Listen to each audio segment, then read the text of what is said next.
Jenny. Thank you for joining me in the Madison Public Library. Today I'm going to walk you through how to make your own hot cocoa bombs at home. For hot cocoa bombs, you are going to need a silicone mold. So these are half sphere molds, and you need something that's at least 2.5 inches in diameter. Mine's 2 3/4.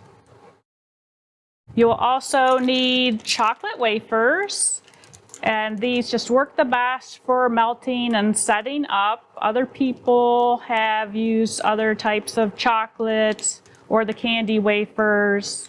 So I have not tried those on mine, but I can tell you that the wafers work really well. I do source my wafers at our local bulk store. Then you will still also need packets of hot cocoa mix in your favorite flavors. And then optionally, you can add in any mix-ins like marshmallows or bits of peppermint candies. I also got some heart-shaped cinnamon candies that I used in my hot cocoa bombs and as decoration on the top. All right, to get started, I am melting my chocolate wafers in a double boiler. If you don't have a double boiler, you can always take a pan, you can fill it with water and place a metal bowl that fits snugly on the top of your pan.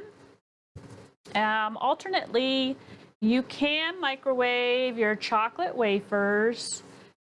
No matter which method you choose, you want to be very careful not to overheat the chocolate.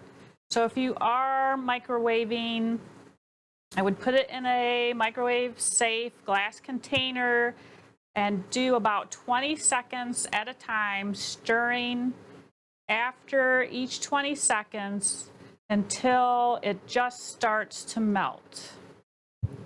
So you can see in the pot I have some melted chocolate. I've added some wafers to, and now I'm just going to stir them in so they're all melted. And I can turn that down. And then I'm going to take some spoonfuls of chocolate and add them to my mold. And the important part here is you're probably going to do 2 layers and refrigerate between each layer. So you don't have to worry about getting your chocolate too thick or if you've got everything covered. But I'm just taking the back of my spoon and smoothing the chocolate around the cavity.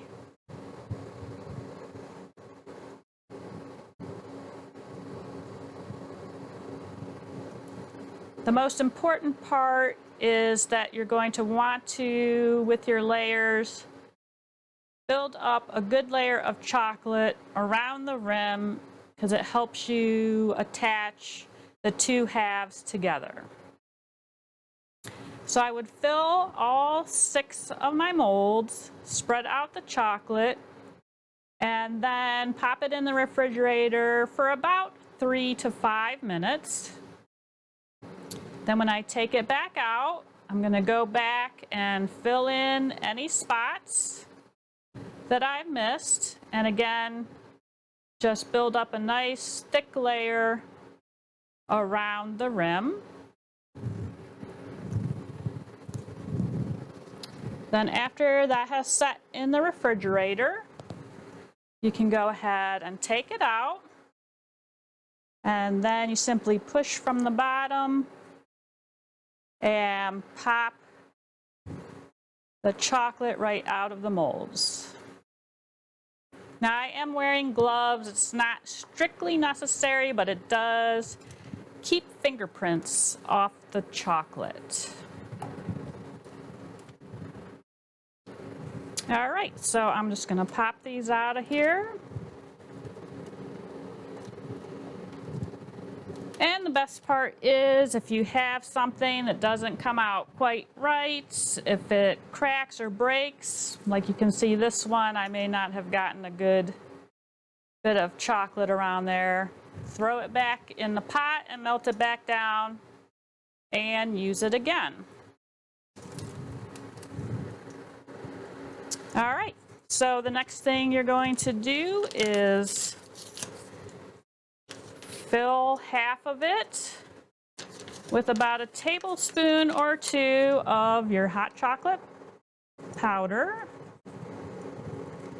I'm just going to eyeball it. I get about 2 or 3 hot chocolate bombs from a packet of mix. And then I'm going to throw in some extra marshmallows because you can't have enough marshmallows.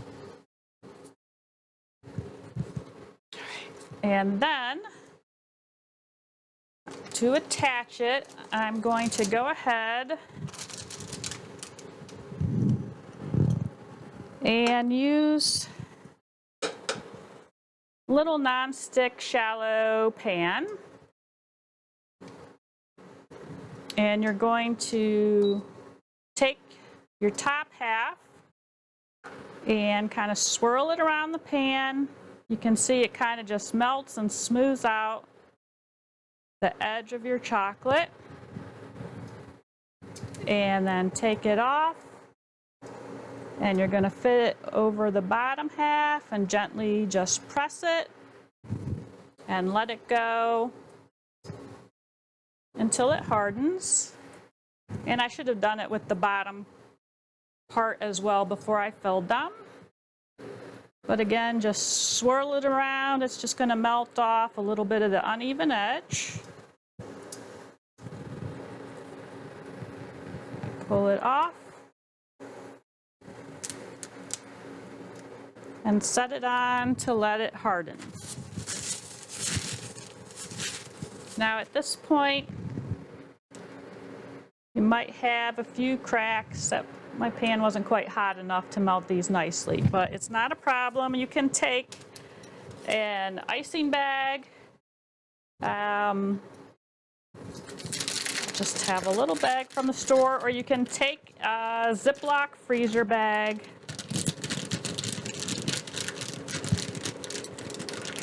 And I'm going to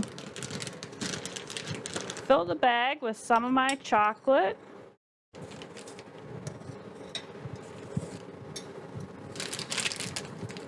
So if you use a Ziploc bag, you just squeeze all the chocolate down into one of the corners. And cut off the point. And then carefully, you can just take the chocolate and run it around the seam. Fill it any holes.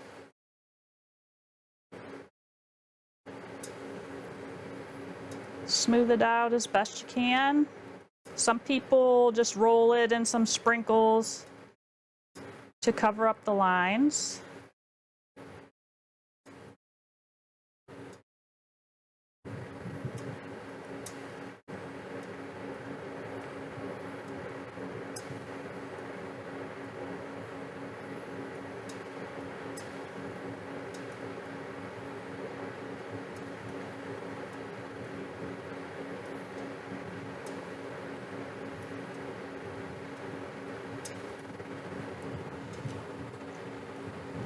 All right, and at this point you can use the piping bag and you can just do a little drizzle over the top.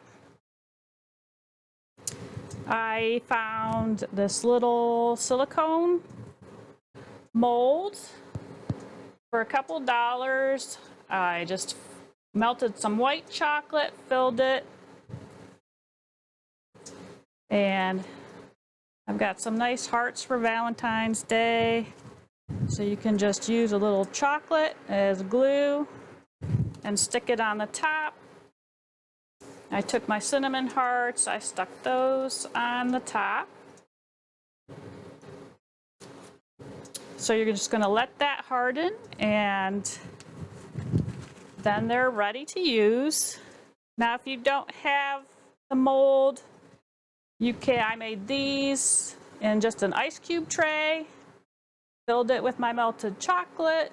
When it started to cool, then I was able to stick a candy cane in the top, stuck some marshmallows in,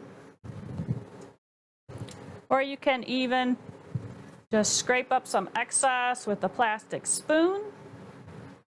I put some peppermint sprinkles on it, and you can just stir that when you make your hot chocolate as well.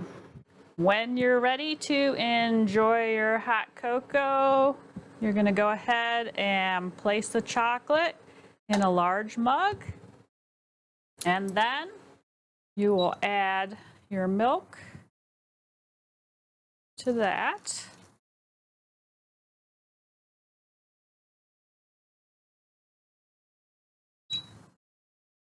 And then stir and enjoy. Thank you for joining me. I hope you enjoyed this video. You can also catch other videos on our YouTube channel. Check out candy making books here at the library and a candy making kitchen kit as well. Please like this video and subscribe, and follow the library on Facebook, Twitter, Instagram, Pinterest, and YouTube.